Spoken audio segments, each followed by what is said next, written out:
reavivados por Sua palavra. Com o pastor Valdeci Júnior. Meu amigo, em 8 de julho, na ciência, comemora-se o Dia do Pesquisador. Agora, acima disso, eu quero convidar você para, junto comigo, nós sermos pesquisadores de algo que está muito acima da ciência. Você aceita? Vamos ser pesquisadores do pensamento de Deus? Como? Analisando o que temos nas Escrituras Sagradas.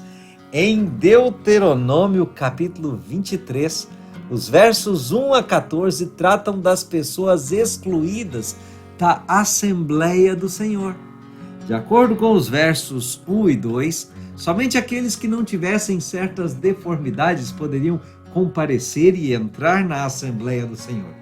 E isso excluía os eunucos, que nas antigas religiões pagãs eram sacerdotes nos templos. O texto aqui se refere àqueles que tivessem seus testículos esmagados ou amputados, né? Por quê? Porque a mutilação intencional dos órgãos masculinos em devoção a um deus por alguns homens religiosos era uma prática comum no mundo pagão. E eu vou lhe dizer que não foi só no mundo antigo não, viu? Isso se estendeu pela história afora até nos tempos modernos, meu amigo. E no tempo do povo de Israel era um costume predominante entre vários povos vizinhos como parte da religião deles. E a gente sabe que o problema aqui não era só o camarada ser eunuco, não era só por isso. Ou seja, não era só por ele ser mutilado, porque posteriormente na Bíblia a gente tem Filipe batizando um camarada que era eunuco, mas por provável razão totalmente diferente, né? O problema é que aqui o livro de Deuteronômio trata de homens que teriam sido castrados por motivos de algum culto pagão para servir na prostituição idólatra. Agora, seguindo para a segunda metade do capítulo aqui, do verso 15 em diante, nós podemos ver a apresentação de leis que tratam de obrigações humanitárias e religiosas. Porque veja bem, amigo ouvinte, em contraste com a humanidade da lei que nós podemos ver aqui, por exemplo, nos versos 15 e 16, o Código de Hammurabi decretava a morte como o castigo por dar refúgio a um escravo fugitivo.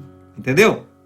Bom, mas seguindo aqui do verso 17 em diante, do verso 17 até o 18, por exemplo, a gente retoma uma confirmação do que eu estava falando antes, quando nós vemos uma proibição estrita contra a prostituição cultual, que era tão comum entre os cananeus. Aqui, a gente vê a condenação categórica das práticas homossexuais que aconteciam na prostituição ritual de adoração, que eram feitas nos lugares altos e para as quais, inclusive, taxas eram cobradas, né?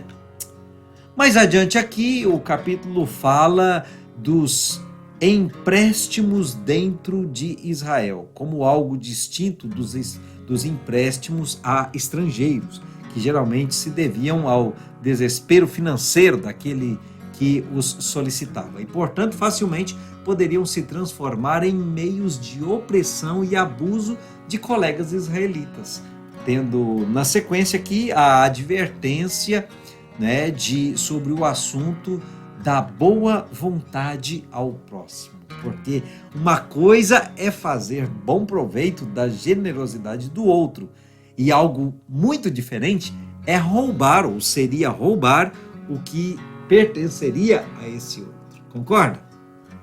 Se você meditar bem aqui em Deuteronômio capítulo 23, amigo ouvinte, você vai encontrar princípios legais surpreendentes, princípios legais que vão surpreender você pelo equilíbrio da justiça que esses princípios têm. E isso me lembra Cristo, que viria a este mundo muitos séculos depois e também apelaria a esse princípio benéfico da lei. Por isso, eu lhe peço, por favor, leia esse capítulo.